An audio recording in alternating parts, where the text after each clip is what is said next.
Oke, jadi sekarang kita akan membahas tentang sel volta kembali, yaitu dengan soal dengan tipe berbeda. Di sini ada 3 jenis reaksi ya, data potensial reduksi standar dari CD2+, CR3+, Zn2+, dengan masing-masing nilai potensial sel yang ada. Nah, berdasarkan data tersebut, pernyataan berikut yang benar ya, itu adalah yang pertama, Zn merupakan reduktor terkuat. Oke, sekarang kita coba buktikan masing-masing pernyataan berikut. Di sini ada data potensial reduksi standar dari CD, CR, dan Zn ya. Nah, di sini itu nilainya adalah minus 0,40, minus 0,74, minus 0,76. Nah, untuk potensial sel dari sel volta itu kan ada elektrodenya di katode dan ada yang di anode. Nah, untuk yang katode berarti dia mengalami reduksi ya. Kemudian kalau anode dia mengalami oksidasi dengan singkatannya yaitu karet anoks ya. Nah, seperti itu. Nah, kemudian katode itu nilai E-nya ya, potensial reduksi standarnya itu adalah besar. Sedangkan untuk anode selnya itu adalah kecil. Nah, di sini kita urutkan dulu mana yang nilainya itu besar dan yang paling kecil. Nah, di sini yang paling kecil itu adalah Zn ya, maka dia itu adalah mengalami oksidasi ya. Berarti dia di sini berperannya sebagai anode ya, berarti dia akan mengalami oksidasi.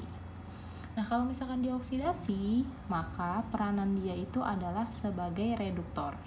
Kalau dia reduksi, maka peranan dia adalah sebagai oksidator. Ya, jadi kalau misalkan oksidasi itu reduktor, ya berarti dia mereduksi zat lain. Kalau misalkan dia reduksi, berarti dia oksidator atau mengoksidasi zat lain. Nah, berarti di sini adalah reduktor, ya.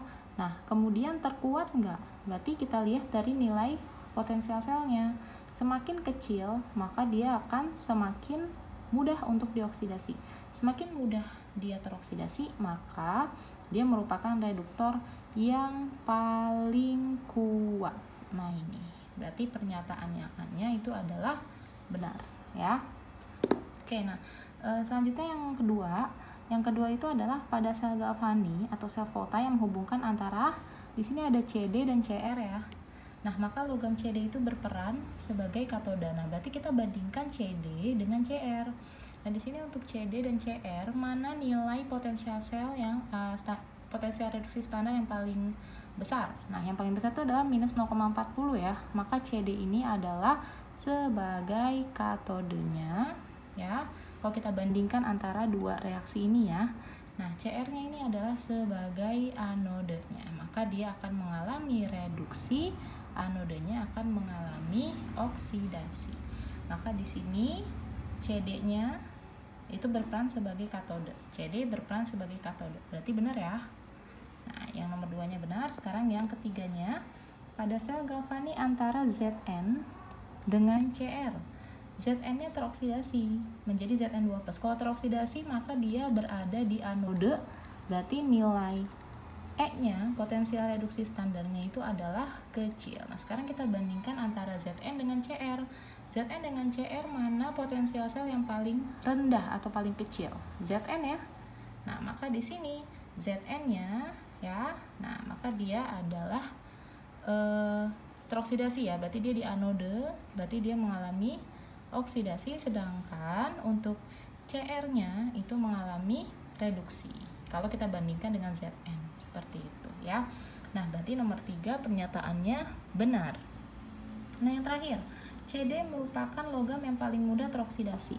Nah, kalau misalkan dia paling mudah teroksidasi, maka nilai potensial reduksi standarnya itu yang paling kecil. Berarti kita lihat di sini mana antara ketiga ini nilai potensial reduksi standar paling kecil. Nah, yang paling kecil itu adalah Zn, yaitu minus 0,76. Artinya dia harusnya yang paling mudah untuk teroksidasi. Berarti bukan CD ya, melainkan Zn. Maka yang pernyataan 4 itu adalah salah. Maka jawabannya yang tepat itu adalah 1, 2, dan 3. Nah, seperti itu. Berarti jawabannya adalah yang A, yaitu 1, 2, dan 3.